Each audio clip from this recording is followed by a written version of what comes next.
자, 여러분은 어릴 때 꿈이 무엇이었습니까? 자, 여러분은 과연 누구이며 왜 이 세상에 태어났다고 생각을 하세요? 제가 어릴 때 꿈과 장래 희망은 몇 가지가 있었어요.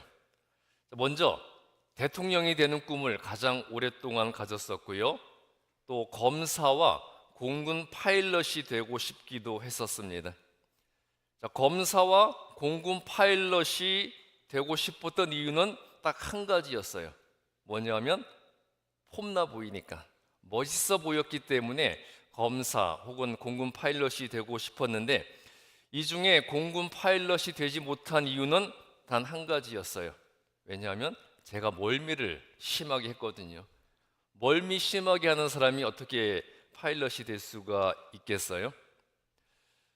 그런데 이 모든 꿈들은, 그 일들이 단순히 좋아 보였고 또 내가 해보고 싶었기 때문이었지, 하나님의 영광을 위해서 또 그리스도인으로서 예수님의 이름을 높이기 위해서 그 일을 해야 한다, 그런 생각은 해보지 못했었습니다. 제가 대통령이 되겠다는 꿈을 가장 오랫동안 가지고 있었는데요, 대통령이 되면 한국 대통령 최초로 성경책에 손을 얹고 취임 선서를 하겠다는 그런 다짐 정도는 있었어요. 그렇지만 그것도 그렇게 해야 한국에 있는 수많은 기독교인들에게 내가 멋있어 보일 것 같다는, 즉 폼생 폼사, 폼에 죽고 폼에 사는 제 가치관의 반영일 뿐이었습니다. 자, 여러분, 우리는 하나님에 의해 지음을 받은 피조물로서 나를 선택해서 이 세상에 보내신 하나님의 뜻을 발견해야 하는 것이고, 그 뜻을 깨달아야 하는 거예요. 내가 무엇을 하고 무엇이 되든지 간에 하나님 뜻 안에서 하나님이 기대하시는 삶을 살아가는 하나님의 사람이 되어야 한다는 거죠. 자, 여러분들도 어릴 때 장래 희망이 다 있었을 겁니다. 그런데 현 시점에서 여러분들은 무엇이 되어 있고 또 어떻게 살아가고 계십니까? 지금의 내 모습은 어릴 때 내가 꿈꾸던 모습과 얼마나 같고 또 얼마나 다른가요? 단순히 세상 물정 모르면서 철없는 꿈을 꾸다가 현실적인 삶을 사는 것만으로 변화가 되었는지, 아니면 하나님 앞에서 내 존재의 목적과 이유를 발견해서 하나님의 뜻을 구하는 자로 변화되었는지, 그것이 중요한 거예요. 대부분의 경우에 어릴 때 내 자신이 가졌던 꿈은 온전히 나만을 위한 꿈이었을 거예요. 그렇죠? 그러나 이제는 내가 하고자 하는 일이, 그리고 내가 하는 일이 하나님과 어떻게 관련이 되는지를 생각해야 하는 것이고요, 어떻게 해야 그 일이 하나님의 영광을 드러내는 일이 될 수 있는가를 생각해야 하는 거예요. 그리스도인이 어른이 되었다는 것은요, 단순히 나이만 먹었다는 것을 넘어서야 하는 겁니다. 나이만 먹는 게 아니라 그리스도인이 어른이 되었다는 것은 인격과 성품이 성장하고, 가장 중요한 것, 믿음의 성장이 이루어졌다는 것이 되어야 하는 겁니다.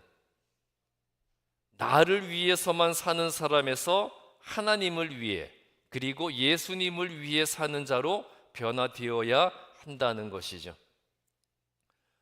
오늘 구약 본문 창세기 12장 1절부터 3절 말씀에서 하나님께서는 아브라함을 축복의 근원으로 삼으셨습니다.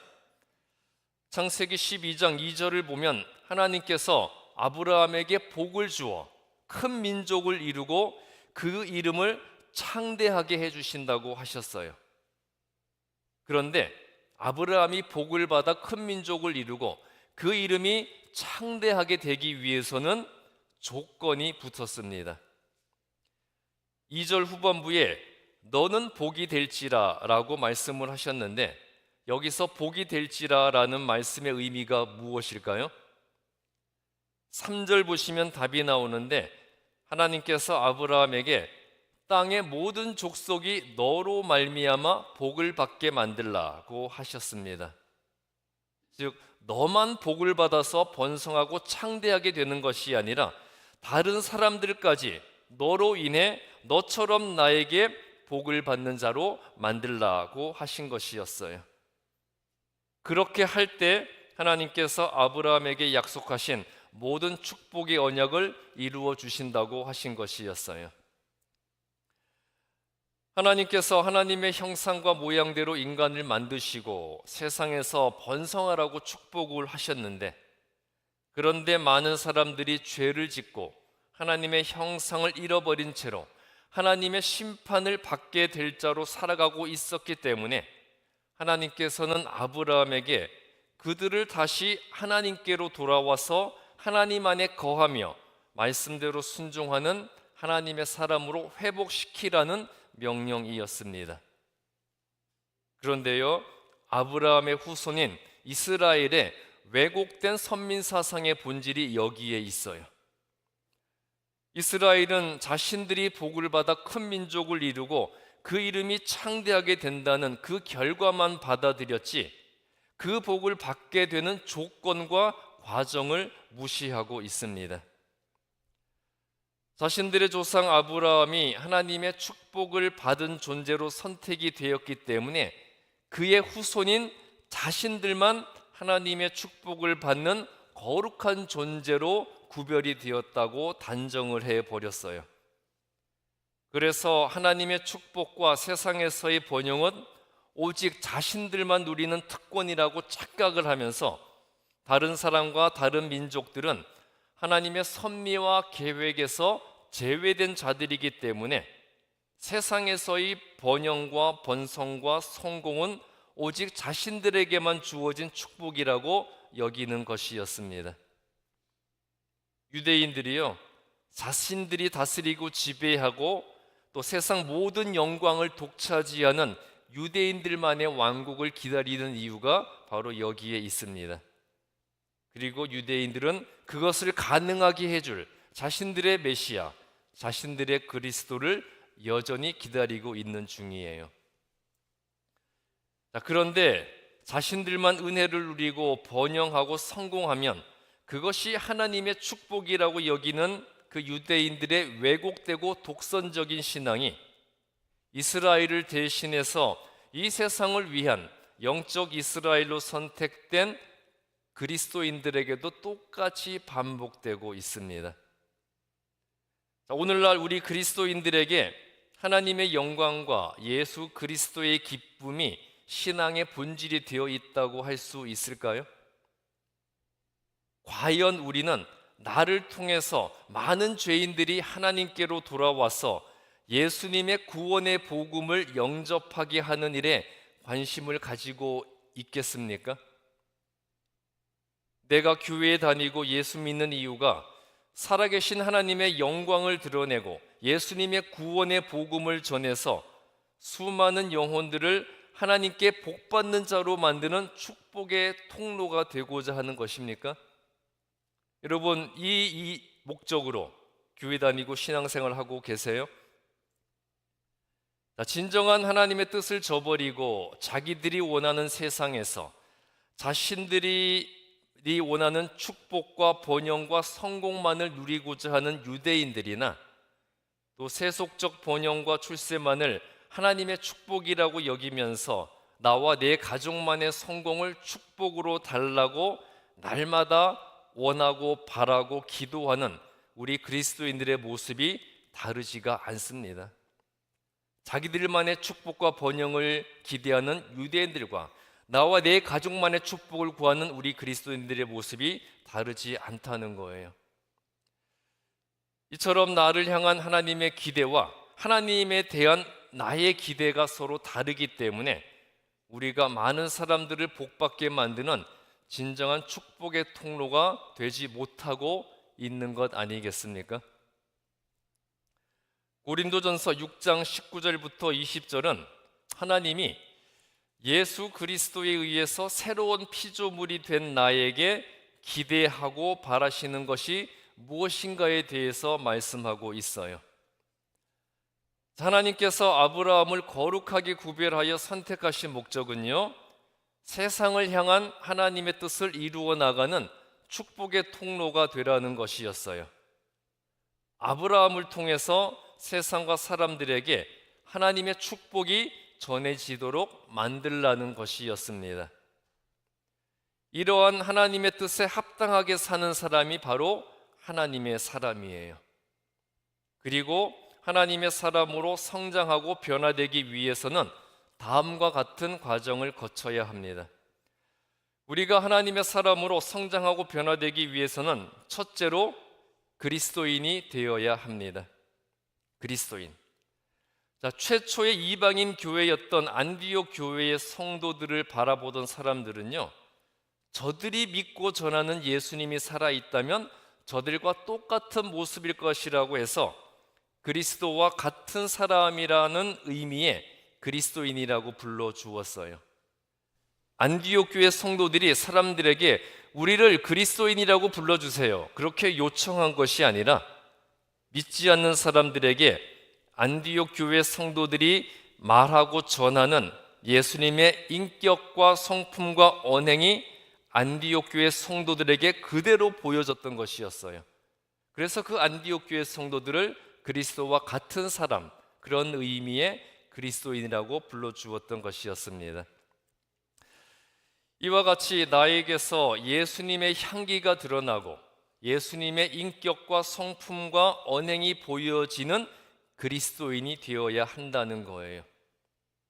그리고 두 번째로 우리는 예배자가 되어야 합니다. 진심으로 내 영혼 깊은 곳에서부터 기쁘게 하나님을 경배하고 찬양하면서 그의 말씀을 듣고 기도하는 예배자가 되어야 한다는 거예요. 형식적이고 습관적이고 의무적으로 드리는 예배가 아니고요, 사명과 책임과 헌신의 마음으로 예배드리는 예배자가 되어야 한다는 거죠. 그렇다면 어떤 사람이 예배자일까요? 예배자, 누가 예배자입니까? 삶의 우선순위에서 하나님을 예배하는 일이 가장 최우선순위가 되는 그리스도인이 진정한 예배자입니다. 그렇다면 여러분들은 과연 내 삶에서 예배가 최우선순위가 되어 있습니까? 예배가 삶의 우선순위가 되는 자가 그 삶 자체가 예배가 될 수 있습니다. 여기서 말하는 예배는 교회에서 드리는 예배만이 아니라, 예배의 4대 요소가 뭡니까? 예배의 4대 요소: 찬양, 기도, 말씀, 성도의 교제죠. 이 예배의 4대 요소인 찬양과 기도와 말씀과 성도의 교제가 날마다의 삶을 통해서 실천되는 것이 진정한 예배예요. 즉, 언제나 그 입에서 나를 구원하신 예수님을 향한 감사의 찬송이 끊어지지 않고요, 감사하신 하나님의 뜻을 깨닫기 위해서 늘 기도하고, 언제 어디서나 하나님의 말씀대로 행하고 순종하기 위해서 노력하고요, 그리고 나에게 베풀어 주신 그 사랑을 다른 사람들에게 실천하는 가운데 그리스도 예수의 사랑을 나누는 성도의 교제가 매일매일의 삶 속에서 행해지는 것이 진정한 예배자의 모습입니다. 그리고 우리가 하나님의 사람으로 성장하고 변화되기 위해서 세 번째로 어떤 사람이 되어야 되겠습니까? 세 번째로 전도자가 되어야 합니다. 그리스도인이 되고 예배자가 되는 것이 신앙의 모든 것이 아니에요. 예수님께 사도로 선택되었던 12제자는 이미 그리스도인이었고 예배자로 인정받은 자들이었어요. 그런데 예수님께서 그들에게 이제 너희가 다 되었다, 그렇게 말씀하지 않으셨죠. 예수님께서는 이미 그리스도인이었고 예배자가 되었던 제자들에게 중요하고 절대적인 명령을 또 내리셨습니다. 예수님께서 그들에게 마지막으로 내리신 명령이 어떤 명령이었습니까? 지상명령, 그레이트 커미션이었죠. 나가서 모든 사람들에게 그리스도의 복음을 전하여 그들도 예수님의 제자가 되게 하라고 하셨어요. 이렇게 하나님께서 아브라함에게 다른 사람들도 너처럼 하나님의 복을 받게 만들라고 하셨던 말씀과 예수님께서 제자들에게 다른 사람들도 너희와 같은 제자가 되게 만들라고 하셨던 것은 결국 같은 의미의 말씀이었습니다. 그리스도인이 되어 하나님과 예수님을 참되게 예배하는 자는요, 다른 사람들도 함께 하나님을 예배하는 자로 만들어야 한다는 것을 예수님께서 친히 명령하신 것이었어요. 자, 마지막 네 번째로 우리는 교회가 되어야 합니다. 자, 예수 믿는 그리스도인이 참된 예배자가 되어서 자신의 삶과 언행을 통해서 복음을 전하는 전도자로 성숙될 때, 즉 예수 믿는 그리스도인이 예배자가 되고 전도자가 될 때 그 사람이 곧 교회가 되는 것입니다. 고린도전서 6장 19절은 우리가 곧 성령이 거하시는 성령의 전, 즉 교회라고 말씀해 주셨어요. 그리고 20절에서 예수님의 핏값으로 구원을 받게 된 자들은 자신의 몸으로, 즉 자신의 삶으로 하나님께 영광을 돌려야 한다고 했습니다. 이와 같이 그리스도인으로서 그 삶이 예배가 되어 많은 사람들에게 살아계신 하나님을 증거하는 자가 될 때 19절 말씀처럼 우리 안에 성령이 거하시는 교회가 되도록 하여 주실 것입니다. 자, 여러분, 하나님을 믿고 예수님을 영접한 하나님의 사람은 교회가 되어야 돼요. 자, 교회는 건물이 아닙니다. 교회는 건물이 아니고요, 믿는 자들의 공동체이고 더 나아가서 하나님이 그 안에서 역사하시는 사람이 곧 교회예요. 여러분, 교회의 3대 본질이 뭡니까? 교회의 3대 본질, 예배와 교육과 선교입니다. 내가 진정한 하나님의 사람이라면 내가 교회가 되어서 교회의 3대 본질인 예배와 교육과 선교가 나를 통해서 실천되고 행해져야 하는 거예요. 즉 예배가 삶의 가장 우선순위가 되어서 내 삶 자체가 예배가 되어야 하는 것이고요, 또 언제나 하나님의 말씀을 내가 배우고 또한 다른 사람에게 말씀을 가르쳐야 하는 것이고요, 그리고 말씀으로 훈련된 제자가 되어서 다른 제자들과 함께 그리스도 예수의 복음을 전함으로써 우리는 내 자신이 바로 교회인 하나님의 사람이 될 수가 있습니다. 자, 여러분의 삶의 목적은 무엇인가요? 여러분의 삶의 목적, 날마다 아침에 눈을 뜨고 가장 먼저 생각하는 일이 무엇인지 한번 생각을 해보세요. 내가 아침에 눈을 떴을 때 가장 먼저 생각하는 것 무엇입니까? 더 자고 싶은데 억지로 눈을 뜨게 되어서 짜증이 날 수도 있고요, 또 비몽사몽간에 아무 생각이 없을 수도 있을 거예요. 오늘은 뭘 먹나, 오늘은 어디를 가야 하나, 오늘은 무엇을 하나, 언제나 아무 의미 없이 반복되는 일상을 보내고 있지는 않으십니까? 우리는 날마다 눈을 뜨는 순간부터 하나님에 대한 감사와 예수님을 향한 사랑의 고백으로 하루를 시작해야 합니다. 이 아침에 내가 눈을 뜨고 호흡할 수 있다는 것이 또 하루의 생명이 내게 축복으로 주어졌다는 증거인 거잖아요. 여러분, 이 아침에 내가 눈을 떴다는 것, 내가 호흡한다는 것, 그것이 하나님의 축복이라고 믿으십니까? 못 믿으시겠어요? 내가 아침에 눈을 떴다는 사실이, 그리고 내가 호흡할 수 있다는 사실이 은혜이고 축복이라는 거예요. 오늘 이 아침에 눈을 뜨지 못하고 세상을 떠난 사람이 얼마나 많은지를 생각해 보면 우리가 알 수가 있습니다. 그러므로 내가 아침에 눈을 떴다는 사실이, 내가 호흡할 수 있다는 사실이 내가 하나님께 감사해야 할 이유이고 나를 향한 예수님의 사랑의 증거인 거예요. 이와 같이 날마다 하나님의 축복과 예수님의 은혜를 누리며 살아가는 자로서 날마다 아침에 눈을 뜨는 순간부터 내가 살아야 할 이유와 내가 살아서 하나님을 위해서 해야 할 일을 생각할 수 있어야 하겠습니다. 오늘 내가 해야 할 일을 통해서 어떻게 하나님의 영광을 드러낼 수 있는지를 생각하고 나에게 오늘이라는 시간을 주신 목적을 발견해서 오늘 하루도 그리스도의 날로 살아가라고 하시는 그 삶의 목적을 잊지 않아야 하겠습니다. 그래서 우리 주반석교회 모든 성도님들이 진정한 그리스도인이 되시고 예배자가 되며 전도자가 되고 마침내 교회가 되기를 주님의 이름으로 축복합니다.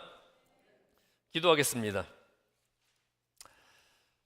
살아계신 하나님께서 우리를 하나님의 자녀로 이 땅에 보내주심을 감사드립니다. 하나님의 형상과 모양대로 지음받아 이 세상에 보내어진 하나님의 사람으로서 우리를 향한 하나님의 뜻을 이루어 나가는 축복의 통로가 되게 하여 주시옵소서. 예수님께서 하나님 아버지의 뜻을 이 땅에서 이루신 것처럼 우리도 예수님의 제자로 부름받은 자들로서 진정한 하나님의 사람이 되어 우리를 통해 이루시고자 하는 예수님의 거룩한 뜻을 이루어 나가는 복음의 도구가 되게 하여 주시옵소서. 주님, 간절히 기도하오니 우리 모두가 그리스도인이 되고 예배자가 되고 전도자가 되어 마침내 교회되는 성도 되게 하여 주시옵소서. 우리를 당신의 제자로 삼아주신 예수님의 이름으로 기도했습니다. 아멘. 찬송가 320